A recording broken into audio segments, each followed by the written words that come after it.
सुंदर राम राज्य की स्थापना करना है, ये संकल्प लेकर के जाना चाहिए। उसके लिए आपको कर्म करने पड़ेंगे।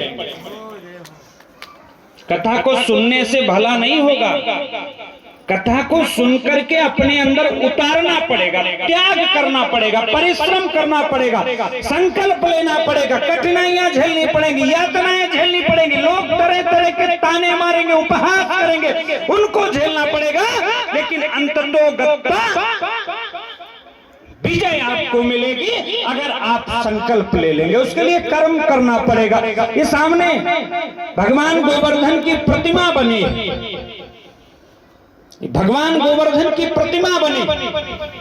देव लोक के राजा इंद्र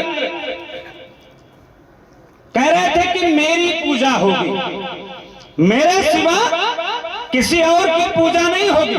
भगवान श्री कृष्ण ने कहा नहीं, पूजा अगर होगी तो कर्म की होगी। तो उन्होंने कहा नहीं, पूजा तो मेरी होगी। उन्होंने कहा नहीं, पूजा कर्म की होगी। तो जिस दिन कर्म की पूजा का मतलब भगवान का कहना, भगवान कृष्ण का जीवन, ग्वाल गोपी गोपिका, इनमें ही उन्होंने तमाम लीलाएं रची हैं, तमाम संदेशे उन्होंने दिए हैं। तो उन्होंने कहा कि नहीं, पूजा तो कर्म की होगी, पूजा तो गाय की होगी। गाय माता भी है, उसके साथ हमारे बच्चों को बलिष्ठ बनाने के लिए दूध, दही, घी, मक्खन इत्यादि देती है। गाय के बछड़ों से, आज तो ये आधुनिक युग है, नाना प्रकार के हमारे यहाँ टेक्नोलॉजी बहुत आगे बढ़ गई, ट्रैक्टर हैं और तमाम संसाधन है।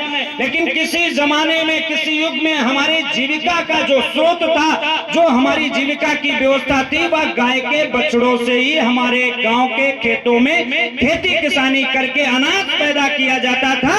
तो उन्होंने कहा नहीं, गाय के